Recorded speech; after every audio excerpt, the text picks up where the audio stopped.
రాష్ట్ర వ్యాప్తంగా ఈనాడు sports league పోటీలు ముగిశాయి. విజయవాడలో కానూరులోని కేసీపీ ఆదర్శ్ పబ్లిక్ స్కూల్లో జరిగిన వివిధ పోటీల్లో యువ క్రీడాకారులు పోటాపోటీగా తలపడ్డారు.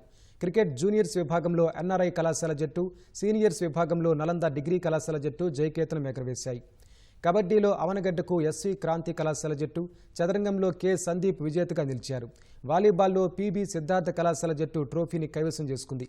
నెల్లూరు ఏసీ సుబ్బారెడ్డి స్టేడియంలో నిర్వహించిన క్రికెట్ పోటీల్లో జేబీ డిగ్రీ పీజీ కళాశాల జట్టు విజయం సాధించింది. ఏలూరు ఆశ్రమ్ వైద్య కళాశాలలో నిర్వహించిన ఈనాడు స్పోర్ట్స్ లీగ్ ముగింపు కార్యక్రమంలో ఏలూరు రేంజ్ డీఐజీ అశోక్ కుమార్ విజేతలకు పతకాలు అందజేశారు. తిరుపతి ఎస్వీయు తారకరామ స్టేడియంలో విజేతలకు కలెక్టర్ వెంకటేశ్వర బహుమతులు అందజేశారు. ఈ కాంపిటేటివ్ వరల్డ్లో పిల్లలు ఎప్పుడు చదువు మీద ఫోకస్ చేయడంతో వాళ్ళతో స్ట్రెస్కి అది గురవుతున్నారు బాగా.